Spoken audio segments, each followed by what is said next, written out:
Hi everyone, कैसे हैं आप लोग। उम्मीद है कि आप लोग बहुत ज़्यादा अच्छे होंगे। आज हम जिस टॉपिक के बारे में बात करेंगे वो बहुत ज़्यादा इंपॉर्टेंट है, गुडविल। आपको पता है कि जो पार्टनरशिप फर्म है उसमें गुडविल बहुत ज़्यादा इंपॉर्टेंट होती है। उसी टॉपिक पर आज हम चर्चा करेंगे। तो चलिए स्टार्ट करते हैं। सबसे पहले बात कर लेते हैं कि गुडविल एक्चुअली होती क्या है। लोग बहुत तरह से गुडविल के बारे में सुनते हैं, समझते हैं, लेकिन उसको एग्जैक्टली समझ पाना बहुत ज़्यादा मुश्किल होता है लोगों के लिए। तो आज इसी चीज़ को हम क्लियर करेंगे कि गुडविल होती क्या है। गुडविल एक्चुअली एक किसी भी कंपनी की रेपुटेशन होती है। आपने देखा होगा कि रेपुटेशन क्या होती है, किसी भी कंपनी की क्या होती है, रेपुटेशन होती है। रेपुटेशन क्यों लिया जाता है? रेपुटेशन का मतलब यह है कि वो कितने में एक्चुअली सेल हो सकती है, उसकी मार्केट में वैल्यू किस तरह की है। जैसे मान लीजिए कोई कंपनी सेल होने वाली है।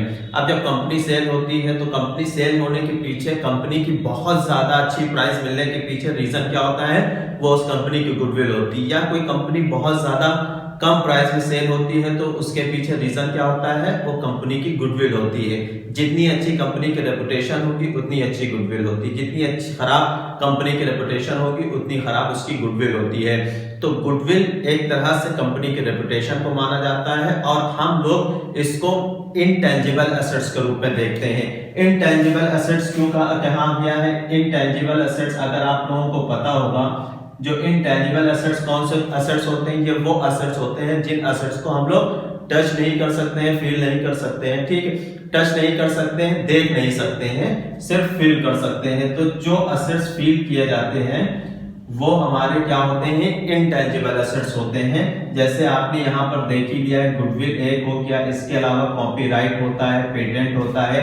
ये वो सारे कंपनी के एसेट्स होते हैं जिनको देखा या टच किया नहीं जा सकता है, सिर्फ फील किया जा सकता है। तो ऐसे एसेट्स को इनटेंजिबल एसेट्स कहते हैं। तो बात चल रही थी गुडविल की। अब जब गुडविल की बात चल रही थी तो हमने बता दिया कि उसको रेपुटेशन के ऊपर डिपेंड करता है ये सारी चीजें। अब इसकी अगर डेफिनेशन की बात की जाए, ठीक है, तो इसकी कोई एग्जैक्ट डेफिनेशन नहीं है कि हम यहाँ पर इसको इस तरह से बता दें कि ये डेफिनेशन इस तरह की होगी या इसी डेफिनेशन के ऊपर ही ये पूरी की पूरी चलेगी।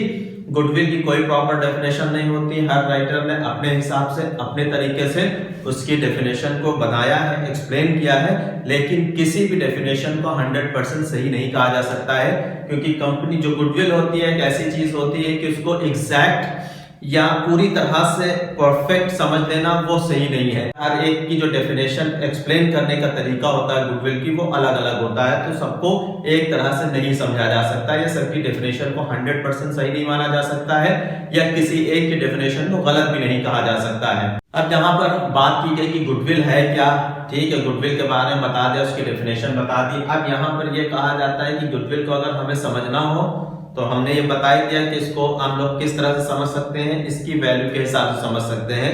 वैल्यू को समझने के लिए ये क्लियर हो गया कि एक कंपनी की मार्केट वैल्यू इतनी है, अगर इससे अच्छी सेल में, इससे अच्छे प्राइस में सेल होती है, इसका मतलब ये कि उसकी गुडविल अच्छी थी, इसलिए ज्यादा प्राइस उसको मिले हैं।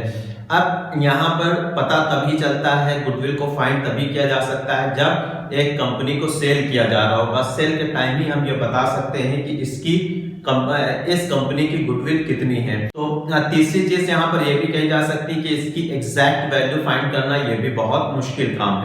अब उसके बाद जो सबसे मेन चीज आती है कि गुडविल को हमें किस वक्त वैल्यू करना पड़ता है, उसकी वैल्यूएशन क्यों निकालनी पड़ती है, रीजन क्या होती है। तो एक तो हमने बता दिया, कंपनी जब सेल होती है तब हम गुडविल निकालते हैं। इसके अलावा यह भी हो सकता है कि प्रॉफिट शेयरिंग रेशियो अगर चेंज हो रहा है तो उस टाइम पर भी हम गुडविल को निकाल के देख सकते हैं या डिस्ट्रीब्यूट कर सकते हैं।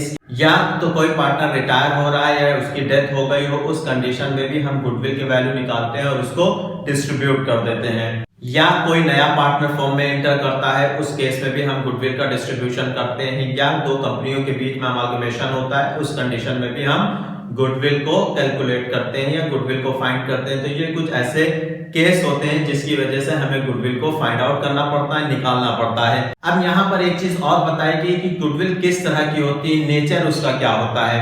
नेचर की बात की गई है या काइंड की बात की गई है, किस तरह की होती है गुडविल। अब अगर डेफिनेशन से हम लोग समझें तो हमने यहाँ पर क्लियर कर दिया है कि गुडविल का नेचर कोई स्टेबल नहीं होता है। सबकी अपनी डेफिनेशन है, अपने हिसाब से गुडविल के बारे में लोग बताते हैं, लेकिन इसकी कोई परफेक्ट डेफिनेशन नहीं है और ना ही परफेक्टली इसको समझा जा सकता है। लेकिन अगर इसके नेचर की बात करें तो नेचर को 3 तरह से डिफाइन किया गया है। पहला डिफिनेशन है नेचर का कैट के रूप में, दूसरा है डॉग के रूप में और तीसरा है रैट के रूप में। अब यहाँ पर तीनों की डेफिनेशन को अलग अलग मतलब गुडविल को इन तीनों की डेफिनेशन में कैसे कैलकुलेट किया गया। यहाँ पर देखिए क्या है, कैट जो होती है वो हमेशा किसकी तरफ अट्रैक्ट होती है, घर की तरफ होती है, हाउस की तरफ, ठीक है, घर की तरफ, मतलब जिस घर में वो पल रही होती है उस घर की तरफ वो बहुत ज्यादा अट्रैक्ट होती है। ओनर से उसको बहुत ज्यादा लेना देना नहीं रहता है। आप ये देखोगे उसको कहीं पर भी छोड़ के आओ तो ये वापस चली जाती है। तो ये उस तरह के कस्टमर्स को बिलोंग करती है जो कस्टमर क्या करते हैं, उनको इस बात से मतलब नहीं है कि ये किस कंपनी का प्रोडक्ट है, इस कंपनी में कौन इन्वॉल्व है, कहां से आ रहा है, किसका बिजनेस है, इन सभी चीजों से बिल्कुल भी मतलब नहीं होता है। वो ये देखते हैं कि इस बिल्डिंग के अंदर ये बिजनेस रन कर रहा था और इस बिल्डिंग के अंदर अगर वो बिजनेस जो पहले रन कर रहा था, जहां से वो प्रोडक्ट परचेस कर रहे थे, अगर वो बिजनेस बंद हो जाता है, उसकी जगह पर कोई और कंपनी उसी जगह पर उसी प्लेस पर बिजनेस स्टार्ट करती है, तो जो ओनर होता है, जो परचेस करने वाला होता है, वो क्या करता है, या कस्टमर जो होता है वो क्या करता है, वो उसी बिल्डिंग में जाता है, वहीं से परचेस करता है, उसको ओनर से कोई लेना देना नहीं होता है। तो उसका एक तरह के जो कस्टमर होते हैं उनका नेचर किस तरह का होता है, कैट का होता है। दूसरे तरह के जो कस्टमर होते हैं इनका नेचर जो होता है ओनर का होता है, ओनरशिप वाला होता है।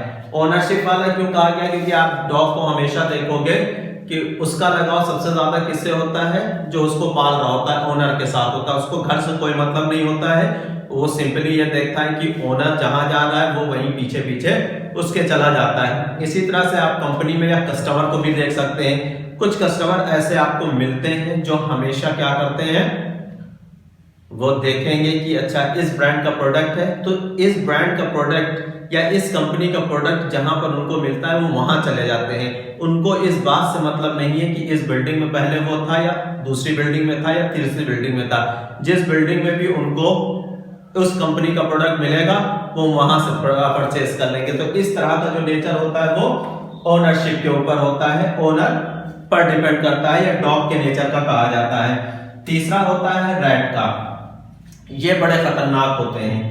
ये खतरनाक क्यों होते हैं, ना तो इनको घर से मतलब है, ना तो इनको ओनर से मतलब है। इनका मतलब क्या है कि इनको जहां 5 पैसे का फायदा होगा ये उधर ही लुढ़क जाते हैं। अब यहाँ पर आप देखो, किसी भी घर में आपने चूहे देखे होंगे, तो चूहे क्या करते हैं, आते हैं चुपचाप से अपना खाना उठाया और फिर वापस बिल में। आप उस घर को तोड़ने लगोगे, खत्म कर दोगे, डिस्ट्रॉय कर दोगे, वो उछल के पड़ोसी के घर में चले जाएंगे, वहां अपना घर बना लेंगे, वहां से घुसेंगे, दाना निकालेंगे, खाएंगे, फिर भाग जाएंगे, तो वो तीसरे घर में चले जाएंगे। उनको इन सब चीजों से कोई मतलब नहीं कि इसका ओनर कौन है, इस घर में हम पहले थे, इन सभी चीजों से बिल्कुल भी मतलब नहीं होता है। इस तरह के जो कस्टमर्स होते हैं वो अपना 5-5 पैसे का फायदा देखते हैं और जहां उनको बेनिफिट्स मिल रहा होता है वो वहीं पर कूद फांद के चले जाते हैं और अपने फायदे के हिसाब से ही बिजनेस करते हैं। तो यहाँ इस 3 तरह के नेचर्स के जो लोग होते हैं, इन्हीं 3 तरह के नेचर्स के लोगों के ऊपर डिपेंड करती है कंपनी की गुडविल। अगर यहाँ पर हाउस की बात करें तो इसकी गुडविल बहुत अच्छी नहीं होगी, ठीक है, क्योंकि यहाँ के कस्टमर्स को बहुत ज्यादा मतलब नहीं है कि ओनर कौन है। इसको ओनर से बहुत ज्यादा मतलब नहीं रहता, वो उस बिल्डिंग में जाकर ही प्रोडक्ट परचेस करता है। सबसे अच्छी गुडविल किसकी मिलती है, इसकी मिलती है। क्यों, क्योंकि यहाँ पर ओनर क्या करते हैं, जाते हैं जहां जहां कंपनी जाती है वहां वहां इसके कस्टमर जाते हैं, तो कंपनी कहीं पर भी जाए इसकी गुडविल हमेशा बढ़ी रहती है, कभी कम नहीं होती। यहाँ पर अगर कोई कंपनी चली जाती है तो फौरन ही इसकी गुडविल क्या होती है, कम हो जाती है।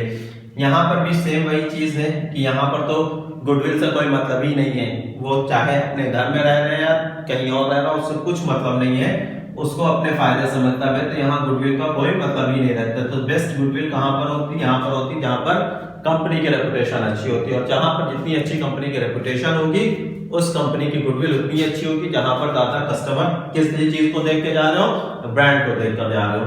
तो उम्मीद है कि गुडविल का आपके ये सारे टॉपिक्स क्लियर हो गए होंगे। और इसके अलावा जो नेक्स्ट टॉपिक होगा, हम वैल्यूएशन ऑफ गुडविल आप लोगों को पढ़ाएंगे, जिसमें हम ये बताएंगे कि गुडविल को कैलकुलेट कैसे किया जाता है, किस तरह से हम गुडविल को फाइंड आउट कर सकते हैं। तो उम्मीद है कि ये वीडियो आप लोगों को समझ में आया होगा। अगर लगता है कहीं पर कुछ प्रॉब्लम है, समझ में नहीं आया, तो कमेंट करिए। आज के लिए इतना ही। Thank you very much.